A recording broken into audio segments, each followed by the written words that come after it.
Welcome everyone to our virtual book launch of Dr. Rashid Sumaila's new book, Infinity Fish, Economics and the Future of Fish and Fisheries. My name is Arthur Bledsoe, and I'm a student in the Master of Public Policy and Global Affairs program at the School of Public Policy and Global Affairs, known as the SPPGA.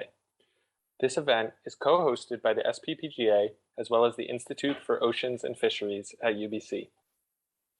Before going further, I want to take a moment to acknowledge the ancestral, traditional, and unceded lands of the Musqueam, Squamish, and Tsleil-Waututh peoples on which Vancouver residents live, work, and studies.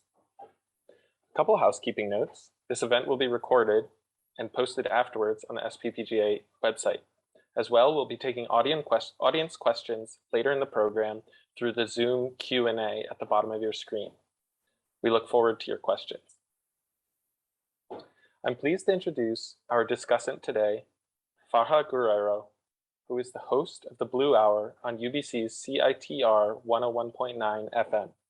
Thank you for being with us, Farha. Our speaker today is Dr. Rashid Sumaila, Canada Research Chair in Interdisciplinary Ocean and Fisheries Economics and Killam Professor at the Institute for Oceans and Fisheries and SPPGA here at the UBC. Dr. Sumaila specializes in bioeconomics, marine ecosystem valuation, and analysis of global issues such as fisheries subsidies, illegal and unreported and unregulated fishing, and the economics of high and deep seas fisheries. He has experience working in fisheries and natural resource projects that span the globe and has published widely. His work has generated a great deal of interest and has been cited by various mainstream news outlets. I'll now turn it over to Rashid to introduce his new book, Infinity Fish. Infinity Fish is available for purchase at the link posted in the chat. On to you, Dr. Sumaila. Yeah, thank you very much, Art. This is for the introduction, and unmute yourself. Now you can hear me, right? Can you all hear me? Yes, they can, yeah.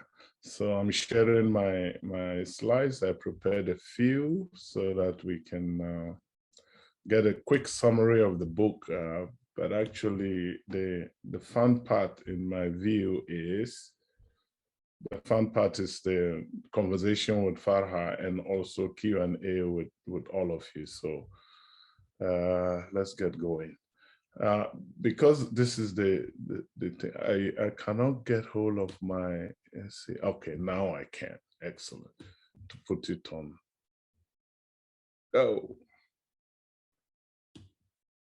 All right, very good. Now we are here. So yeah, it's about the book, and because this is I'm at two places where the SPPGA, the School for Public Policy and Global Affairs, and the Institute for Oceans and Fisheries, we're very interdisciplinary, right? We try to bring our heads from different disciplines together to tackle global issues, national issues, local issues, right? So I thought I would just start, knowing that some of you will not be ocean people, ocean scientists, or even people who work with the ocean every day like we do. I thought I would start with a few facts just to share with you.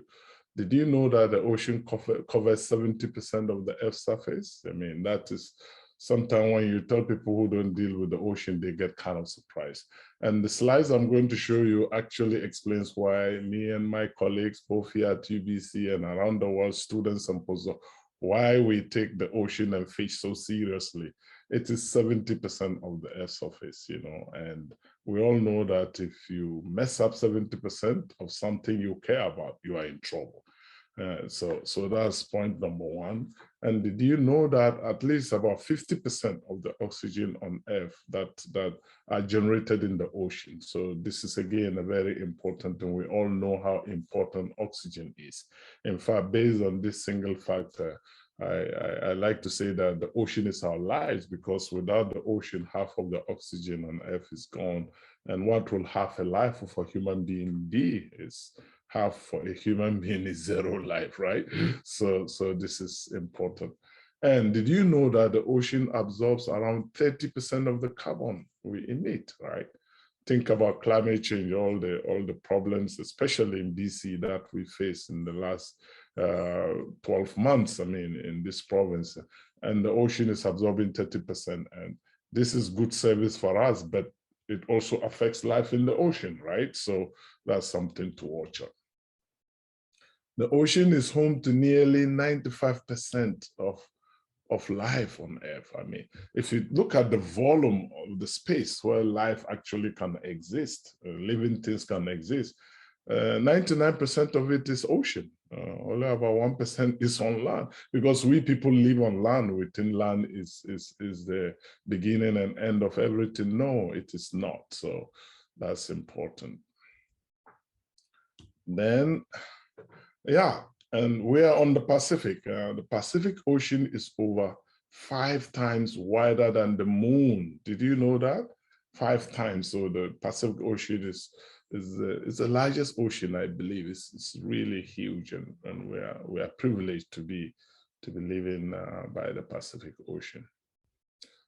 And now to the human side. Did you know that we pull out what I call fish cows? We pull out about 100 million tons of fish out of the ocean each year. And that's, if you assume a 1 ton is the average weight of a mature cow, that's about 100 million mature cows, more than all the cows that the world slaughters a year to feed people. So that is a lot of fish cows, right? Just to get you to understand. And there are implications for economics. Many people work in fisheries. Many people, there's a lot of income generated and so on and so forth. So it's very vital for people indeed. So this is just to kind of whet your appetite in terms of why I work on the ocean, my colleagues work on the ocean, students are so excited about the ocean. It's huge and important, and we need to take care of it. So let's get to Infinity Fish now. That's the cover of the book. So when you see it somewhere, you know that. That's it. And it came out in last year, yeah, late last year. So that's that. Now I have to do some acknowledgement here. For any science-based book like this one is never the work of one person. So I have to acknowledge all my collaborators, students, postdocs, co-authors, even people I just chat in the corridors. From the corridors, you meet at the coffee place and you chat, and ideas just keep mixing. All of this help to make this this happen. So I say that it truly took a village to write this book, and you can see it in the acknowledgement. I acknowledge all my co-authors of the papers that are the foundation for this. Now, back to the ocean. This is my favorite model of the ocean and fish. Essentially, when you look at the environment in general, but ocean in particular, what we do is we take what we need, what we want, what we desire from the ocean, from nature, into our economy. We do all that we do with it culturally, socially, economically, and we produce waste. And where do the waste go? They go to the ocean. So from the ocean, good things come, to the ocean, bad things go. And if we don't do this well, we are going to kill this important source of life and livelihoods for so many of us. Almost all of us, actually, we depend on the ocean and fish to some extent. So that is where the idea of infinity fish comes in. What is that? Essentially, the way I define this, to achieve infinity fish is simply to pass on a healthy ocean to our children, a healthy ocean teeming with life, marine biodiversity, fish, and so on. Pass it on to our kids and grandchildren so they too can have the opportunity to do that. And if this continues, we can continue to get benefit through infinity. So that's the idea here. And to do this, you need interdisciplinarity. Why I am into interdisciplinary units, not in a single department. So where is the origin of this? I like to talk about this because really for every story, there is something that kind of inspired you. And this happened in 2012, I got invited to come and give a talk at the National Fisheries Day in Namibia. And so it started in Namibia, actually. Anyone who knows Namibia, you know that two natural resources are very important. The fish is one, and the other one is diamond. So these two things, there's always a fight between the two sectors because they actually intersect on the ocean. They do offshore mining of diamond in Namibia. So having studied fisheries in Namibia, I know about this, but I didn't know the local politics. I landed in there not knowing there was a big fight between the sectors trying to get some policies that favor them through, and I landed. I go to give this talk, the room is full, and actually it was full partly because there were diamond people in there, right? So I go in. One of the things I told them is I say, look, I'm going to argue that fish is more valuable than diamond, and this shook the whole room. Actually, what the hell am I talking? Because, and I explain it in two ways. Fish is renewable. If you manage it well, you can keep taking it forever, and anything that gives you benefit, even if it is a small benefit, year in, year out, forever, if you sum it up mathematically, the benefit is infinity. Therefore, fish is infinity fish. On the other hand, diamond is when you dig a ton of diamond, it's gone forever. You can't go back and dig that one again. And I know, there were three ministers in the room, and I said, I know you say, oh, I will save and invest the diamond money and get returns through time. But I said, I know that governments in particular hardly have any surplus. You're always running deficits. So once you think the diamond money is gone forever. So that's one reason. The other thing is that diamond is an elitist thing, and fish is everybody's thing, valuable thing, really. And the simple question I asked is, how many of you have seen diamond in your life? And in the room, virtually nobody. Very few people raise their hand. How many of you have eaten fish in the last week? And virtually everybody will raise their hand. So diamond is elitist. A few people run off with the benefits, whilst a family can go to the ocean, the lake, or the river and get the fish they need to feed their family, right? So these were my two reasons why I believe fish is more valuable than diamond.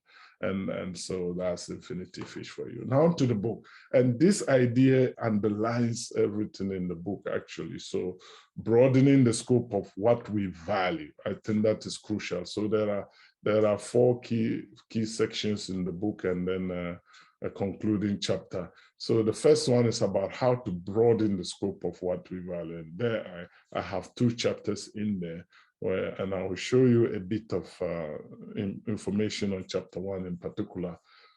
The second part is launching the theory of intergenerational discounting, two theoretical chapters, and there is just a formulation of the idea that fish, to me today, is more valuable than fish to Canadians who will be here 50, 100 years from now. But that doesn't mean that those fish are not valuable. If you are doing discounting, the tendency is to reduce future benefits for future generations to almost nothing if you reference it to us here. So me and my colleagues, we developed this idea that each year we have to bring the perspective of every generation that comes in. So that's intergenerational discounting. Applied it to three application chapters in there. One key one is to the Northern Cod of Newfoundland. What we did here, if you use conventional, traditional economic discounting, the collapse of cod is actually economically sensible to do. Can you imagine that, right? But if you look at it, thinking of future generations like we do, then you wouldn't collapse that stock. And that's just one example in there. And then I have a series, 7 chapters, where I took into place good governance, for example, what it means to ensure infinity fish, the fact that we share a lot of fish stocks, how does it work out? What do we need to do to help ensure infinity fish? Fishery subsidies, you've heard me talk about this a million times, that's one. Rebuilding fish stocks, because we've depleted many of them. If we want to really achieve infinity fish, we have to invest in rebuilding. Avoid pollution, marine debris. In this example, we use oil spills, but plastic and all that. The more we put waste in the system, we're going to kill life in the ocean. You know, we can have a dead ocean, so we want to avoid that. Illegal, illicit fishing is important. There's a chapter devoted to it. And then the big one at the end is climate change. We have to deal with climate change or we are really, really in trouble. So very quickly, this is the last chapter, and I call it what I kind of borrowed from Oscar Wilde, who says the economists know the price of everything but the value of nothing. And that is really what this book is trying to do, to open up the way we value things. So traditional economists would say, get the price right and everything will be okay. I don't believe that. You have to get the value right, the valuation right, because price is just telling you part of the information you need in terms of valuation. That is that. And then, so a little bit on, I'm thinking of time to allow all of you to get to talk. So in chapter 2, what I really ask is the economic theory of valuation adequate to ensure infinity fish? And looking at the literature, my conclusion is that the theory is broad enough, because essentially economics says you have to take the total economic value. And when we say economic value, we're talking about everything people care about. So it's not just what you get in the market and sell and get your dollars. It's anything people care about should be taken into account. And so you have all these theories that I wouldn't belabor. But the theory seems, if we do it properly, we could actually make it work. But is the practice actually adequate? And this was where I saw a lot of shortcomings. The practice, we always end up looking at the market price. When the rubber hits the road, we always end up doing, and that's where our problem is. How do we get the people to think broadly about the values rather than just what comes into our pocket? So that's it, and there's a lot more. And this is just a little, some graph I put in chapter 2. What I did here was just look at 10 years, all the top environmental and natural resource economic journal, all the papers they publish, about 4,300 papers, and scan through to see how many of them talk about anything other than market value.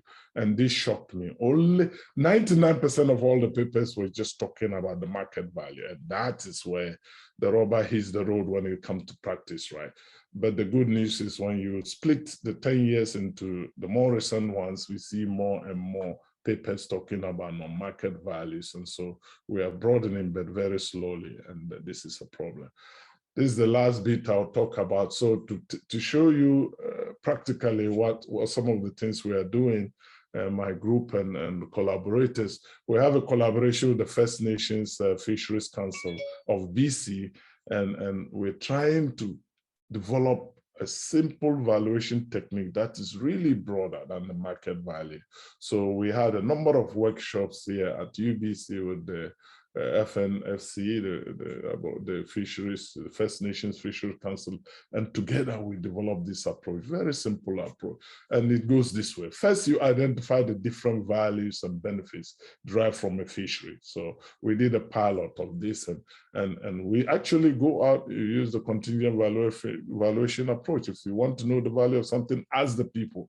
So we go into the community, we ask them, how do they value their sockeye salmon, for example? And we came up with 6 different values, including, of course, the market value, but you have cultural, you have environment, governance, social, health. So we got all that. And then we give them a budget of $100 and say, how will you allocate this money to these 6 different values that you hold? And then they do that. Then the points allocated, the dollars allocated to each identified value are indexed to the price you get in the market, right? So we index it to the market price because we have that value. And then we sum all this, and what we found was that for a sockeye, 1 pound sockeye, that sells for $3.75, $3.75. The total value assigned to the community to that sockeye is actually 35.63, which is about 9.5 times actually the value that you get in the market. That's the kind of broad valuation we need to put in place to guide our policy if we are going to achieve infinity fish. Thank you so much for your attention.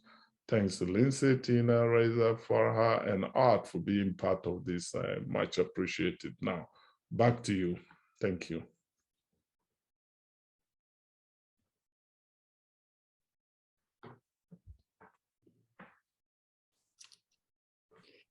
Hello, everyone.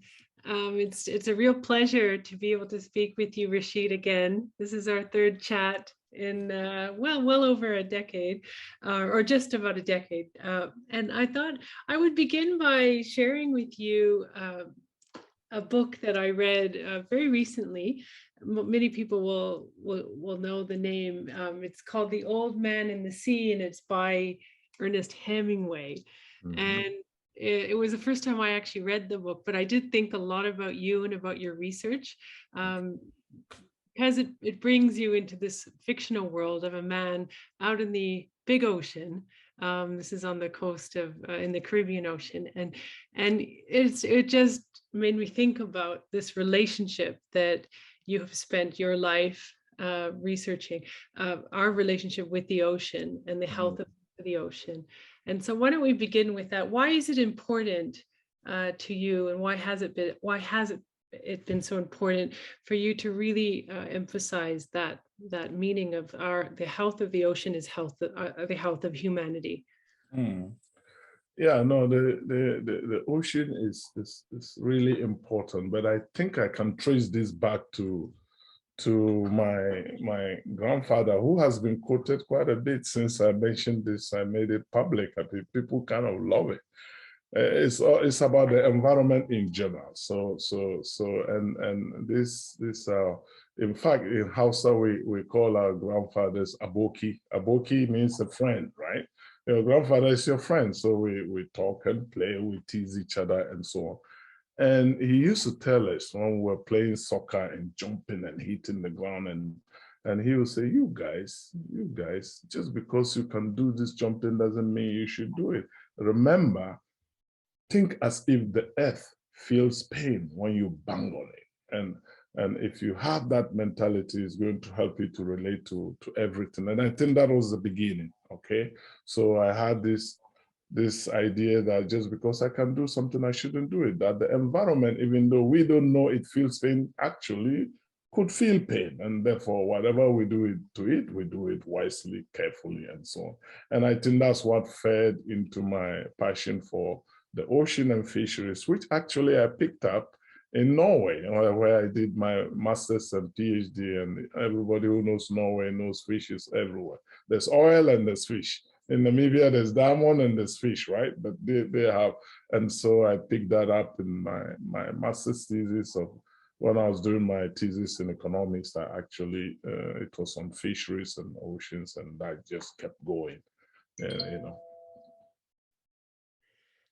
And so your new book, Infinity Fish, is really, I think it's a testament to what you just said about your grandfather. It's about this idea that fish stocks, if managed well, and the oceans, if this interdisciplinary world that you describe of people coming together to actually help our oceans, can actually create fish stocks that could be at this idea that they could be infinite, that for what you say in your book as the sort of this concept that exists in First Nations cultures of 7 generations. Can you talk about that and what you mean by thinking about the world's fish stocks as something that's not just for us, but for our future generations? Yeah, so Infinity Fish is a very aspirational, very positive kind of title to this, given all that we hear about fish and we know all the declines and the pollution, climate change. I was just trying to find a way to just say, hey, we can still make this work and we can make it work forever. Can you imagine how optimistic? And we can also make it work for everybody, right? Or most people, which is really the crux of the matter. This model I showed you there actually inspires me a lot once I got my grips of it, knowing that we do this taking, we do this pumping, and no single discipline can do this alone, right? So interdisciplinarity is one of the core things in addition to the ocean. I sincerely believe that most of the big global issues cannot be solved by one discipline. So you have to bring people together. You have to think broadly. And the ocean also connects all of us. And I think that is another thing that inspires me again. Why? Because I think, you know, we have created all these nation states. They are good. They help us manage some things more cleanly. But actually, at the end of the day, the world's population will have to think globally. I don't know when this will happen. The young ones in the future may realize this. You cannot be healthy. You cannot be well-to-do and peaceful when parts of the world is messed up. So somehow we have to find a way to deal with it. And the ocean is a kind of vehicle I see for bringing the world together. And so when we think about the ocean, you have to think about it not just in the big terms of, you know, when we see what we probably many of us saw about a week or 2 weeks ago, this photo that showed all of these fish that were just spilled out into the ocean, and it went viral. And so we know that there are these big vessels out there that are overfishing, but the relationship with the ocean is not just about overfishing. You also talk about people that recreate on the ocean. They are part of this picture as well. We have those values of even the surfer that's going out there and surfing the big waves has some, you know, this relationship is important and that needs to continue. And so can you give us a picture of how you look at the oceans, not just from the perspective of the environmental side, but also the people that are at the coast just recreating, people like ourselves that live on the West Coast that enjoy the Pacific Ocean, and also even some people that might not be in statistics, so a lot of the women fishermen, because I know that often when you're looking at your statistics, it might not capture them in this picture of our oceans and their health. Yeah, wonderful question. You know, that is why the infinity fish is at the core is about what we value and how we value things, right? If you are very narrow in your valuation and you just think about the thing you take, you are going to miss a lot of the big picture, right? So think of people who kill sharks for fins, for example. I mean, you kill a shark, you take a fin, you sell it in China or Hong Kong for $140, right? The soup or whatever. But actually, what our studies have shown is your sharks are more valuable alive than dead, you know. If you can organize yourself and you do recreational or shark watching, estimates have said that one shark can generate $1.4 million in their lifetime, right? So this is thinking broadly about the values in the ocean. It's not just, now, again, think about carbon sequestration. That's another big value that we get from the ocean. We're getting to understand more, right? In an earlier report we did from the Global Ocean Commission, me and Alex Rogers of Oxford then and 2 other colleagues, we estimated the value of carbon sequestration by animals in the high seas, that is 200 nautical miles away from the coast of coastal countries. Their value in terms of the carbon they sequester for people versus their value from the fish we catch and sell and eat. And you know what? 10 to 1 is the value, the carbon value, right? If we were going to clean up the carbon using all our technologies, it would cost us 10 times what we get by catching the fish to sell and eat. So that's the thing about thinking broadly about these values and linking this with also values in temporal values. You talked about First Nations 7th generation thinking, right? If you just think about yourself and we who are here now, you are going to undervalue the fish big time, right? Just think about it. Those who were here 100 years ago, the fish we eat this week is not valuable to them, but obviously it's very valuable to us. So again, this is about broad thinking about what the values are that we take out of the ocean. We can go on forever. It's just amazing. If you open your mind and open your eyes. Now you talk about coastal people and industrial fishing, that's another big thing, right? And that is one of the reasons my passion for subsidies is even double what it would be if it was just the overfishing. Okay, you give people fuel subsidies, they go out and fish, they destroy the fish stock. That is really bad enough, right? But when we look at the data, 80% of the subsidies goes to large-scale industrial fishing boats, and only 20% to small scale, where the coastal people are, where developing country fishers are, who need the fish, who need the food. They're taken away by the big guys. They fish down the stock, they move to the next. But the coastal people can't do this. First Nations, indigenous people, right? And most women who fish are not fishing in these big boats, right? They have their small fishing vessels. So you are, again, aggravating gender inequality. The youth, they don't start with big industrial factory trawlers, so they are kept out. There's huge social consequences here also, including the environmental. And if we think clearly, we might be able to save two birds with one stone by finding policy solutions that avoid harming the ocean and the environment ecosystems, at the same time improving social conditions, economic conditions of a lot of people who are being left behind by our global economy. Yeah, thank you. Yes, one thing you've said many times is this idea that fish don't know national boundaries. Talk about that, because we as countries, we tend to think that certain oceans belong to us because they're on our borders, but fish don't really think about that when they're going through. This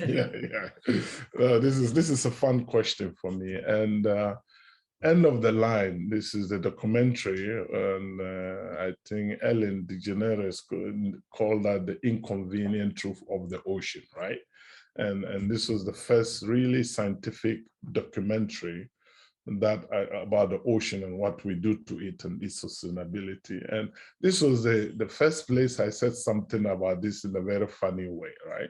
So I talk about fish don't respect borders, they don't care, they go where they can go. And then I said something like I was at the port in Senegal, Dakar, and you have lots of people, that's where they come for their livelihoods every day. And then I told them, you know what? African fish, they get visa to go to Europe on the spot. Fish from Namibia, from Mauritania, Senegal, 10 hours after they're caught, they get into European markets. But you know what? Africans don't get visa to go to anywhere. I mean, I'm pushing the envelope here, but that is the point. So the fish really move. And when I was in Britain, we're talking about it was one Brexit was very topical. And I was telling them, you know what? French fish, they don't care whether you Brexit or you don't Brexit. They go where they go. They don't respect borders. So that is the kind of connectivity I was also alluding to, right? Once you realize this, you know that building walls will not save you. The same thing with coronavirus, right? And these things are all interconnected. So if you think that you are in a rich country, you are only going to take care of your citizens, before you know, something pops up and it's in your country before you even realize, right? So we have to have global solutions for big issues like that. Yeah. And you've had some innovative ideas over the years. And in some ways, some people thought you were totally crazy when you were thinking about the idea that the high seas could be kind of like a savings bank for the world's fisheries. Tell us about some of these ideas that you've thought of, and even some of your recent ones about the idea of fishing out, having fishermen go out and fish out plastic when as a way to also control the amount of fish that we fish. Fantastic. Yeah. You know, the thing is really for us to deal with the big problems we are facing with the ocean and other places, we have to think outside the box. You know, you can't keep doing the same thing. A famous scientist, Einstein, said this, right? You can keep doing the same thing and expect things to change. So at our Institute for the Oceans and Fisheries and the Policy School, one of the big encouragements is you bring people together who really want to think outside the box, bring out solutions that seem crazy initially, but after thinking hard and looking at the data, look good. So the high seas, talking about fish don't respect borders, you know, the United Nations in 1982 signed an agreement where from every country's coastal countries to 200 nautical miles in the ocean is country water. So on the Pacific here, from Canada, all the water in is Canadian, but after that, you have the high sea. And this is a large part of the ocean, 2/4, 2/3 of the ocean, actually, which is actually half of the surface of the earth. So think about that. Now, countries do their best to manage the fish in their water. You don't just get into Canadian waters to fish without permission if you're from another country. Canada has to do. But the high seas is not managed that well. So I was thinking about all the economics and so on. We got about 5%, 8% of the global catch from these 2/3 of the ocean, right? Just think about that. You have to search, you have to burn carbon. And so I said, hey, maybe the best thing to do is to just close the whole high seas. The fish go in and out. When they get in, they get peace. They get a bit of their freedom. Like people, we love freedom. Some of us too much, take it to the extreme. But when they get in there, they get their freedom. They grow, they are alive, they can just float into the fish area, mature fish. And actually, our calculation shows that if we did that, turn the high seas into a fish bank for the world, and when the fish come into coastal waters, we catch them cheaply with less carbon. And also, it's good socially because at the moment, about 8 countries take most of the benefit, right? The Chinas of the world, Spain and Thailand. If you do that, fish can go in, and small countries like Guinea-Bissau, Togo will also get the fish to catch. How about that, right? So it's such a beautiful idea. Good for biodiversity, good for economics, and good socially. Who can argue about that? But as soon as you say that in the beginning, people think you're crazy until they rethink. And we have our first big high seas marine protected area already, and the Ross Sea and Antarctica. So I believe the more we talk about it, the more we think about it, we're going to get more and more protection of the high seas because it's good for us in so many ways. And how about your idea, which I think is a recent idea, this idea of having fishermen that maybe have put a pause on the fishing because we need to control the amount of fishing. And so instead of fishing fish, they go out and fish plastic to help with this problem that we know exists around the world. Wonderful, yeah. So this idea, I mean, came up because of the passion me and my colleagues and collaborators have about fishery subsidies. And the world is actually struggling to control this, the handful ones. You know, subsidies, like everything, are not all bad. They are actually based on economic theory. They come from externalities. That is the idea that if you are doing your economic activity and you affect a third party, somebody else, or the environment, and you don't take that into your calculations of your profitability, that if it's a negative, if it affects them negatively, it's a negative externality. And society, we don't like that because it's a pain for the rest. So you want to tax that kind of activity, right? But if on the other hand, you do something which is good for the larger community and you don't charge them for it, then we give you a subsidy. So there are good and bad subsidies. We are worried about the bad subsidies. And when the thing is, once you make a policy and you give people a subsidy, it's difficult to take it away.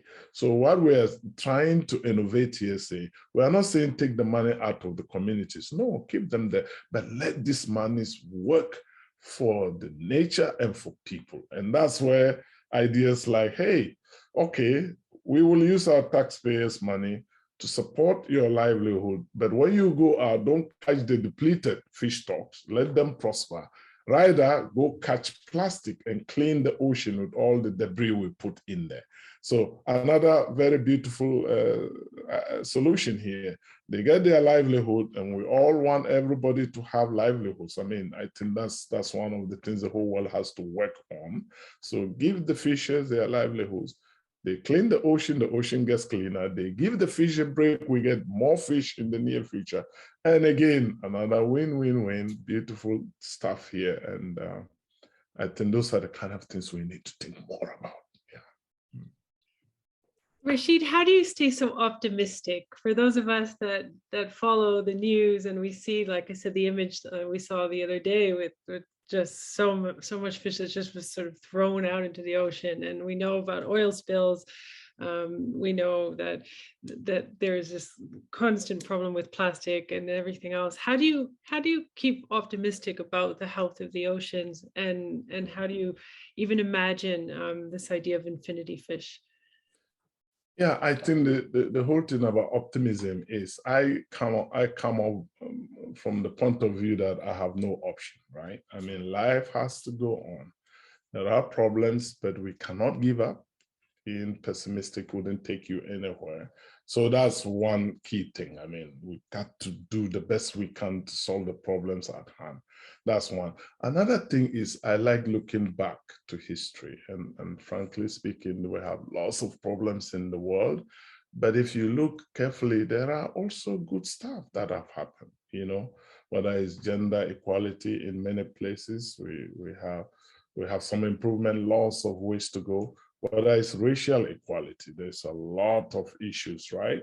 But hey, I'm not on the plantation, right? So that's the thing, right? So there are things that have moved, and it's because of people who remain optimistic in the face of big challenges. I mean, I like to, when I get this question, I think of Mandela. I say, what will Mandela think if he looks up from his grave and says, Rashid has given up? My God said, what have you seen, guy?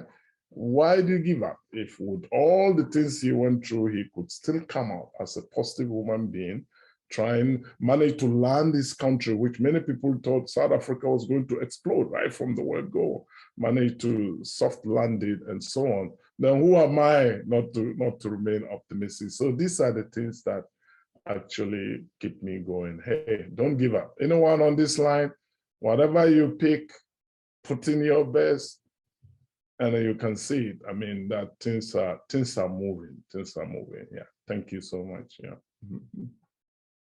And finally, what's your advice to the younger generations? What can they do to ensure that we bequeath a healthy ocean to the future generations?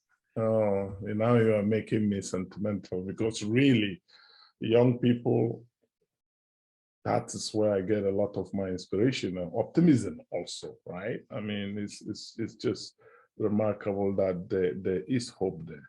I see around the world a lot of optimism. Now I go back to the mother continent, Africa, right? I mean, there are lots of problems in the continent. We read about them all along. But there are young people who are actually stepping to the plate. There is a group called Young Africans for the Ocean. Their motto is our ocean, our life, our Africa, right? I've been giving talks to them. And one question I got from one of them recently, I think it's a lady, it's a girl who said, you know, she's in her village in Kenya, I think, and she's thinking of doing something, and she's saying, but you know, I don't have resources. I'm alone. The government is not doing the right thing. What can I do? And I just say, you know what? My advice is, don't ever think you're too small to do anything. You know, whatever small space you have, just start something. Start something, put in your best. You yourself will be surprised of how the thing rolls on and gets a lot of supporters. So don't ever think you're too small to start anything. To all young people around the world, write letters to your ministers, push even your family, your parents. If you say, Dad, Mom, you can't do this, come on. That usually helps. So they have more power than they think. So please keep it up, study hard, learn a lot, know the world, and take up the big challenges. Don't be scared at all. Just push on. One of my mantras in my group is just keep pushing. Just keep pushing. You know, you cannot not keep pushing, because that would be very disastrous for the world. And what's next for you? What's your next book going to be about? What are your next, how do you see the next 10, 20 years. Oh my gosh. You've done to me what I usually do to my students. One of the first questions I ask them when we start chatting, they enroll and they come and say, so tell me, in 5-10 years, where do you see yourself? What do you want to be doing? And most of the time it takes people by surprise, just like you did now, right? What will I be thinking? You know, the interdisciplinarity is really catching my attention a lot, and I'm trying hard to see how to do that even more, and thinking about how to bring people together across borders and so on. I'm a PI of a project now for the USAID, and we are looking at distant water fishing, their impact on the ecosystems, the waters, the fish, the livelihoods, especially for people in the developing world. And the way we, the core, how we set up the project is we have our UBC core, but we have partners in Latin America, Asia, and Africa. And we are co-creating and doing the project, because it's also about capacity building and working together and learning from each other. It's just amazing. Every week we meet with our partners and we share, we grow. So interdisciplinarity is one of the things, and I'm hoping that slowly I might be able to launch a sub-discipline that I would like to call interdisciplinary ocean and fisheries economics, where we bring all this together. Of course, you have to have the economics theory and the backing, but take that and mix it up with other disciplines to do really cool stuff, out of the box stuff. So that is where I'm looking into the future. Hopefully we're able to do some cool stuff. Have you ever thought about writing a memoir? Because you yourself, you have a very interesting life. COVID has kind of put a dampen on your traveling, but you normally travel quite a bit. You've met some really interesting people. Maybe you could give us a little snapshot of that life, and whether you think about maybe writing something that's also about you and your relationship with you. Farha, you are amazing. You are making me to think ahead, which is great. You know what? I think I'll come seek your advice on how to do this. There are stories that one can tell, obviously, right? For example, if you look at my background, I've been giving guest lectures to students at Stanford recently, the last 2 years. And they're just fascinated by my background, right? Starting off from West Africa. I like to say West Africa because I'm truly an ECOWAS person, Economic Community of West African States, because I have roots in Nigeria and Ghana. And then I actually also did my first degree in an engineering department. I did something like building technology. I was supposed to be building houses for people. After finishing, I got bored with all the drawings and I decided to move to economics, that kind of thing. There is a lot that has gone through. And the Stanford students, one thing I told them that they like is that where you start, where you begin, whether professionally or in your personal life, shouldn't necessarily determine the path you take and where you end up, right? And so that is the kind of thing. So there are stories to be told here, but I've actually not thought much about that. So you've just planted a seed here, which is great. That's what interaction does, right? You get impulses. So thank you for that.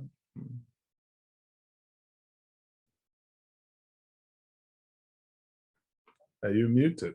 You are muted, Farah. Yeah, sorry. There are a lot of questions in the Q&A. I'm not sure if it's time now to because you probably want to answer some of them. It looks like there's some great ones. Should we hand it over to you, Art, right? Yeah, okay. Yeah. Thank you so much, Farah. Thank you so much. It was good to chat with you. Yeah, thank you as always. Thanks. Yeah. Yes, thank you both for such a lively discussion. Farha, wonderful questions, and Rashid, as always, such thought-provoking answers.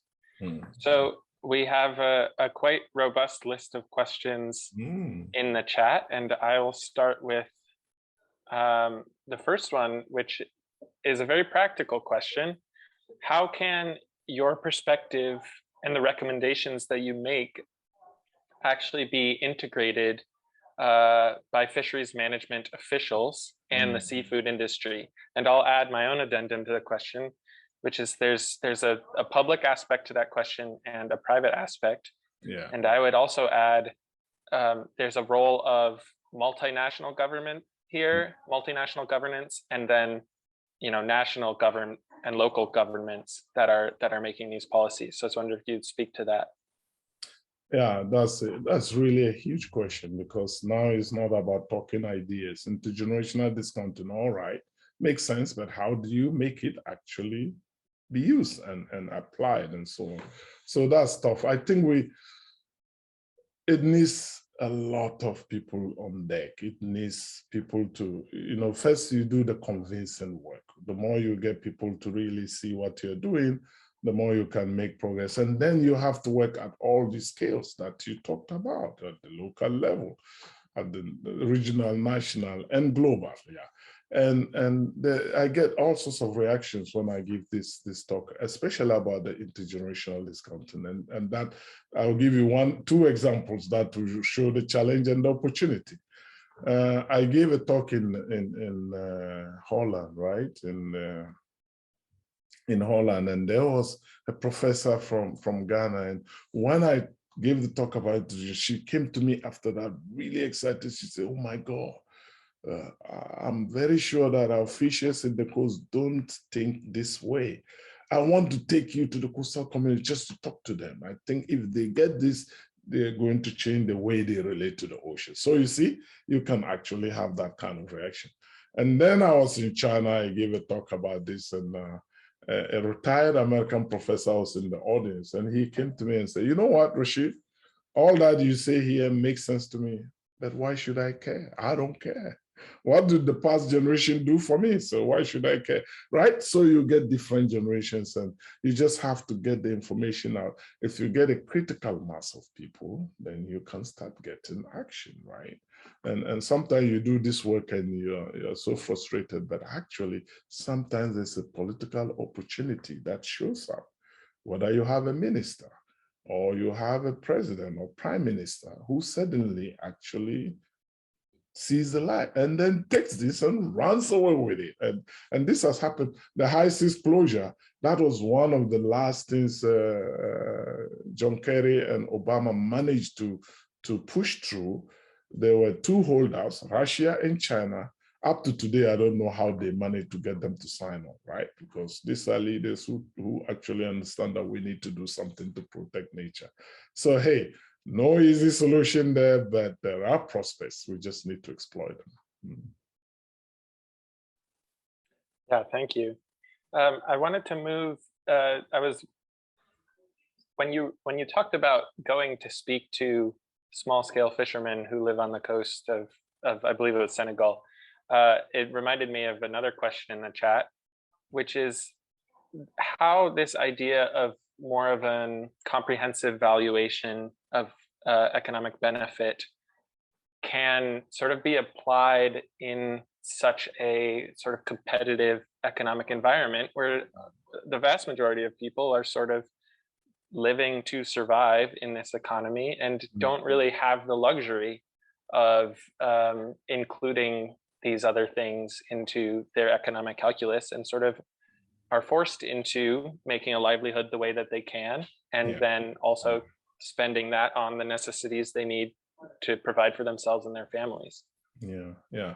Oh gosh, this is a good one. I mean, reality of the situation that people face and all this aspirational stuff, how do you make them match?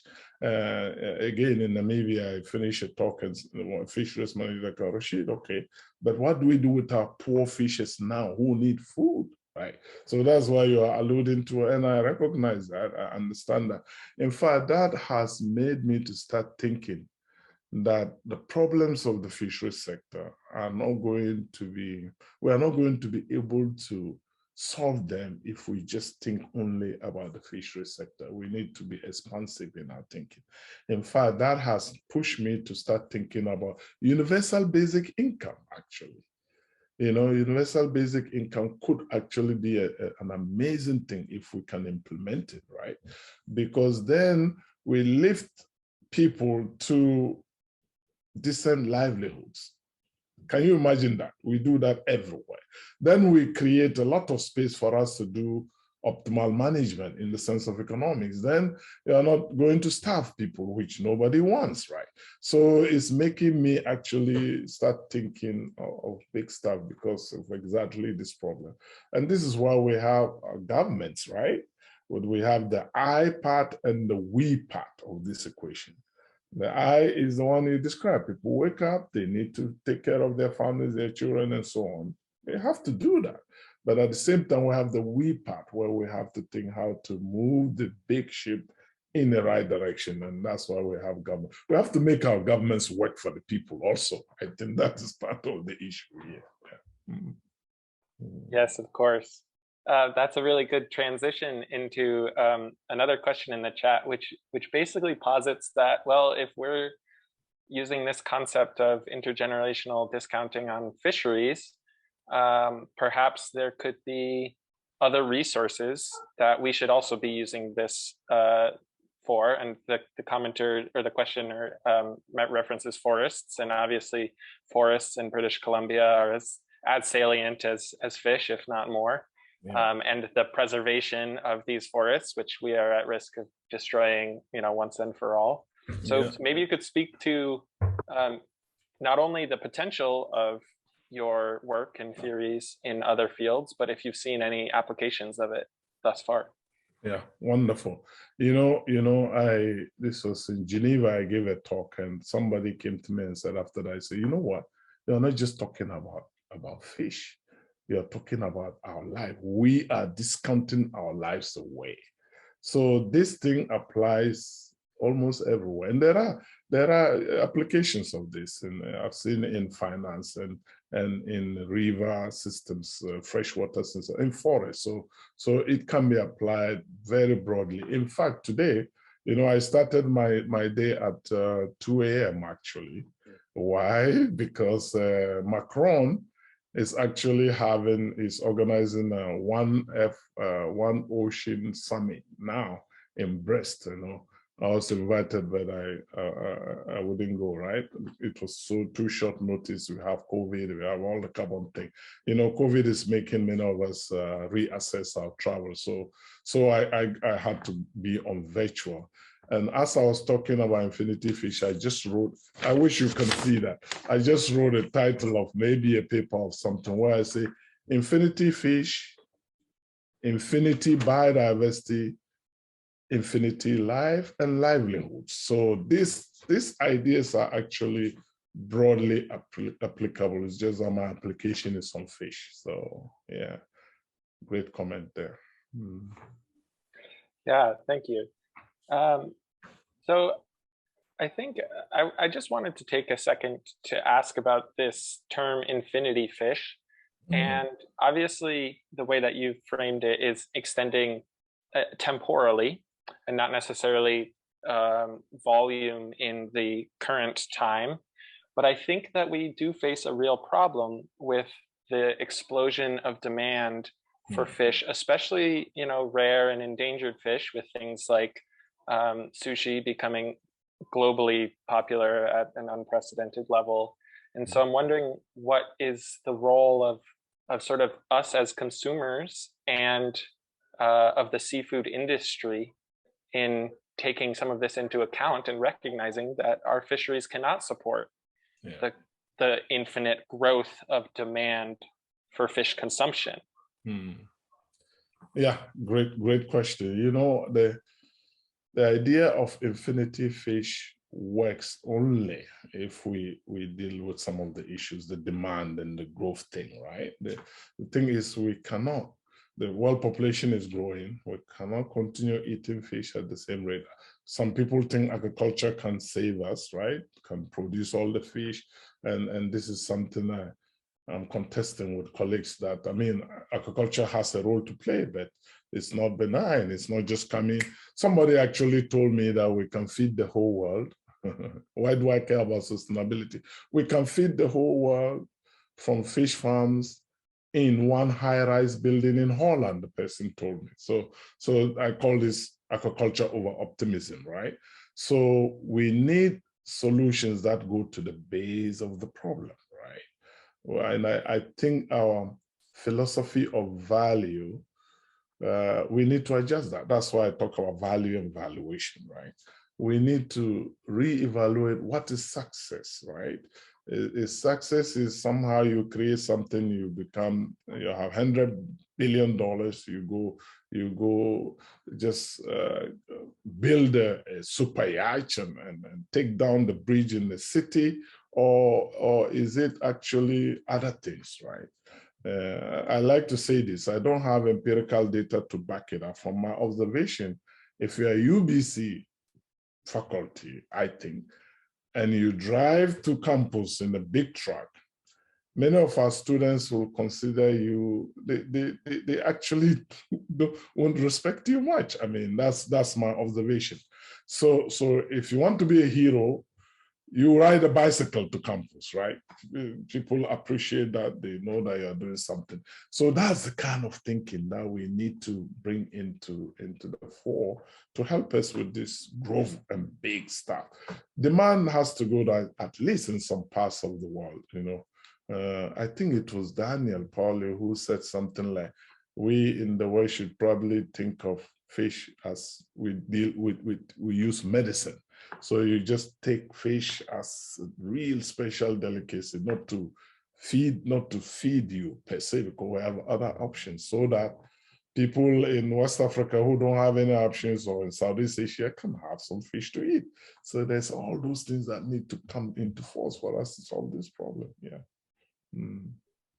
Yeah, thank you. And that actually leads into another question, which is actually about those sort of other, not the countries in the West, but about small island countries. Mm-hmm. And our commenter asks, you know, how can small countries and the rest of the developing countries benefit from the UN Ocean Decade? And what can be done differently in this decade? And then as a secondary follow-up, how, you know, Namibia, they ask about, depends largely on the quota system, but it's subject to abuse. And so how can countries like Namibia avoid the failures of the northern fisheries that you, like you mentioned, the collapse of the cod fishery? Yeah, so how can the developing world, Namibia, you know, the management of Namibian fisheries is actually structured a lot as management in the West in many ways. And there's a reason for that. Namibia is not like West Africa, right? Where, or here in BC, indigenous people who have been coastal people have been interacting with the coast for centuries. In West Africa, you have that. But in Namibia, the coast is actually bordered by a desert. So they don't have all those villages and coastal communities, right? So they are able to do the quota system and so on, which, like you said, can be abused and is abused. There's corruption and all that. But the country takes its fisheries very seriously. Like the monitoring is quite strong. They have airplanes and ships that are monitoring and controlling, which is not the case in many developing countries. So then it's also about resources, about the ability to do this. So what I tell West African countries when I get the chance to give a talk there, I say, you have to come together. You know, if you take the Gulf of Guinea, there are 16 countries or so fishing in that Gulf, and they all behave as if they are the only people there, which is crazy because the ecosystem is one. They need to collaborate and actually work together to kind of manage, and they can chip in from each of these 16, they can actually create a good system to make sure they push out illegal fishes and so on, right? So, and now back to your small island developing states. Actually, these days they like to call themselves large ocean states, right? Because of their their proportion of their coast to their EEZ, exclusive economic zone, is very light. Actually, there's a group of them in the Pacific that have been quite good at working together, the Nauru agreement, right? A number of them band together. And for example, they're able to negotiate with big countries like the US and Japan when these countries try to get access to fish tuna in their waters. Because they are together, they are able to push back and have a more stronger bargaining power. So it's this kind of structures that we need to put in place to help developing countries really protect their ocean, make good use of it, and use it to support livelihoods in their countries. Thank you. So I'm going to move to a question which is asking about whether you think the advent of cryptocurrency, but I'll extend it to any other sort of management or financial technology. What's the implication of that on the future of the fishery, and specifically for coastal developing countries? Yeah, cryptocurrency is something I don't know much about. I read it once in a while in the literature, but what I know about it, and you can correct me if this was in a classroom, I'll get the whole class discussing it. What I know about it is there's less control by central governments. So to me, that is one thing that we need to watch, right? Because the reason we have governments is actually to help us moderate how we live together as people, right? Not just one group running off with everything. So we have this balance. Otherwise, our societies will become very unhealthy. So that particular fact that they want to do this completely out of the control of any regulation or any monitoring worries me, because the implications will then come back to the communities. Who is investing in your fisheries? Where is the money coming? How is it deployed? And so on and so forth. So that is the link I see from the little I know about the crypto world. Yeah. Yeah, that's great. And so the next question is related to these sort of fishing rights in the exclusive economic zones. And Amanda is asking about, in Canada, BC fishermen can sell their fishery to foreign owners, for example. So we have this sort of, I'm not sure the exact word, but like a permitting system where you are able to actually sell your share, right, of the fishery. Yeah. So what are the sort of secondary market effects, and how do you regulate that to achieve on the goals that you've set out in the book? Yeah, so this is about individual transferable quotas, ITQs, essentially. That's a catchword. And this is actually so unpopular in many places. So because of some of the things Amanda is alluding to, the social effects and economics looks good, right? You sell it to the one who, the highest bidder, you make more money, but there are social effects. For example, the herring stocks in Haida, I think, there's some herring species where it is one company owns about 90% of the quota because it gobbled up from small-scale fishes. And this has social consequences. For example, there's one big factory in the whole area, and that the owners just decided it wasn't making money. They closed it, and that led to a lot of, you probably have read about it in the news a few years back, right? So that's the kind of social things that come with trading freely quota fish that actually coastal communities have lived with and used for centuries now suddenly becomes a property that is owned by people in New York or Vancouver, don't have connection to that, and that can lead to social problems. But economics is good, and that's where economics and the social kind of crash. And also ecologically, it's not a given that those quotas actually help you to sustain the stock, because there are situations where they can high grade, they can cheat and get benefits and don't suffer all the costs. So that's an issue here.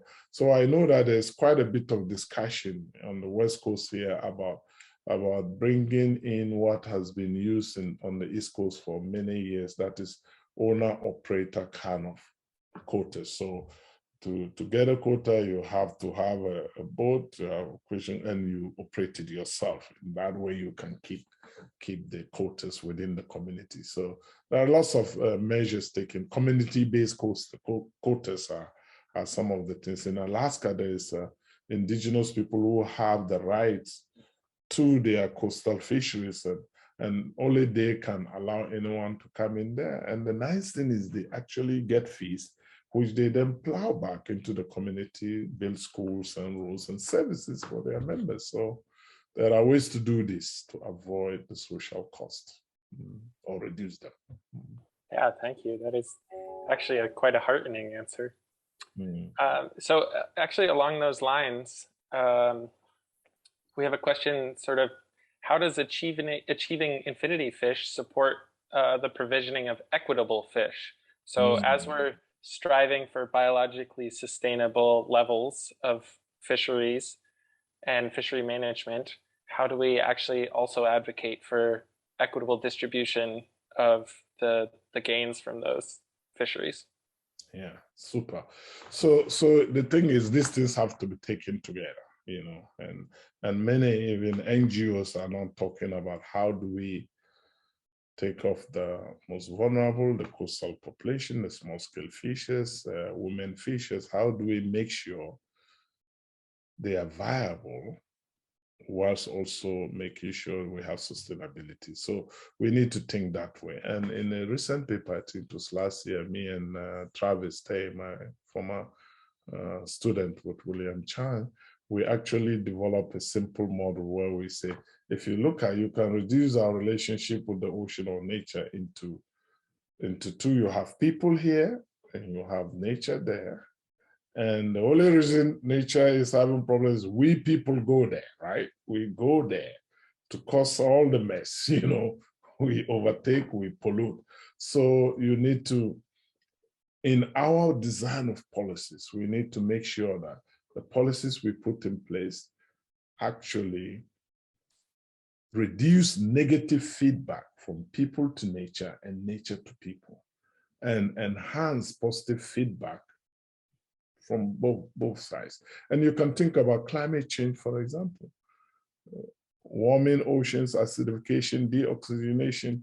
The people who suffer the most are those in the tropical areas, right, around the equator. And these are the people with the lowest per capita CO2 emissions. So the cost and the benefits of CO2 emissions, there's a mismatch and disconnect, right?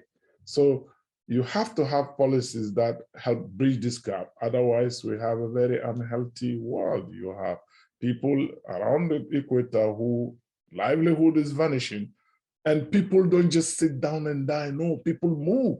That's why there has been immigration all through our history, right?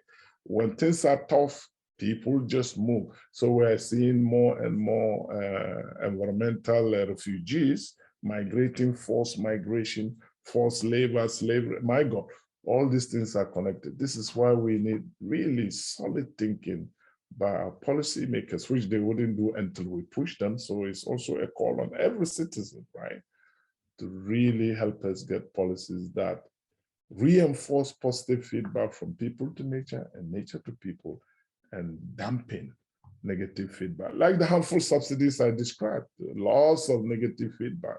Kill the fish, harm youth, harm women in the fishery, coastal communities. Just crazy, right? We got to fix that. Yeah, totally a wicked problem.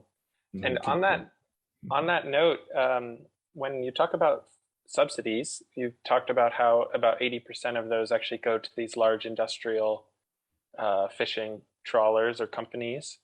And so it's easy to then imagine that there's a sort of a massive political economy problem where you have very rich, very entrenched interests that are influencing the policy making.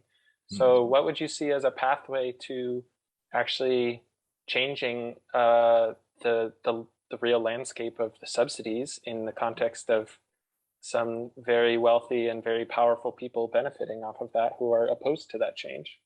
Yeah, this is a huge problem, not just on subsidies. You look at the policy horizon and you see this all over. The thing is, in many of our systems, these large entities actually, at the end of the day, influence the laws that are passed. Think of lobbying, right? Massive amount that go into lobbying.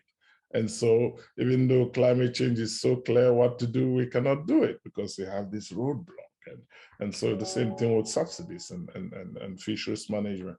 I think the key thing is grassroots effort. And this is very difficult, right? You have to get a massive amount of people to really push for change to happen, right?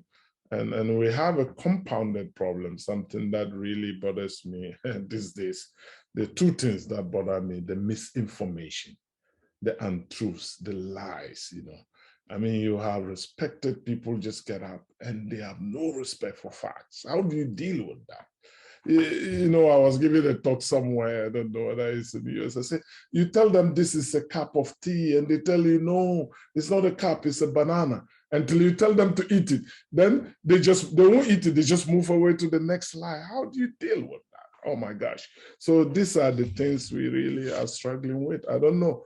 Hopefully we might get to the bottom of this and then turn around and most of us will say, look, you cannot just go out on national TV, global TV, and just tell lies that are clearly lies, because that can destroy democracy. So yeah, we have big challenges here, Art, and that's why we need your wisdom, all your cohort with all your deep thinking that I see in class and young people around the world have big challenges, but don't let those challenges keep us down, right?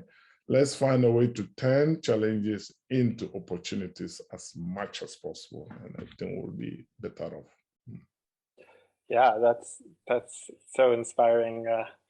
A light weight to carry around on our shoulders, to be sure. So speaking of those opportunities, there is a question about something that you haven't quite touched on, but perhaps you touch on in the book, which is about sustaining inland water fisheries, both fresh and saltwater fisheries. And are there different considerations or implications for how to manage inland fisheries, and especially in this context of an improved sort of intergenerational cost-benefit analysis? Yeah, fantastic. Yeah, no, most of my work and those of my colleagues at the Institute for the Ocean is actually geared towards marine and ocean stuff. But we do have people looking at freshwater systems in BC, for example. And, one of the things Farhad asked me in the future about the future. One of the things I've tried to do a lot, and I think I mentioned that a bit when I talked about the USAID project involving colleagues in Africa, Asia, and Latin America, especially, and mixing the ideas and minds and promoting each other and all of us getting better. So one of the things I do also is looking very closely to Africa and whatever I can do to support capacity building and so on. So for example, in Cape Coast in Ghana, they have created an Africa Center of Excellence in coastal resilience. And this is really an amazing unit. They already have 83 students, 33 PhDs and 50 master's students. One of them is actually visiting us now at IOF. Global Affairs Canada has a program to bring PhD students to Canada to spend some time. So she's here, Fauzia, she's here for 6 months. And so I'm on the scientific advisory board of that institute in Cape Coast. There is one of my visiting students he came from Ghana, he's now a professor in one of the inland universities, and he's creating a freshwater blue economy institute, and I'm backing him and supporting him on that. So we will get to see more about inland and freshwater system analysis more and more, because they are important in parts of Central Africa. I mean, the rivers are the thing, it's not the oceans, right? So yeah, great question.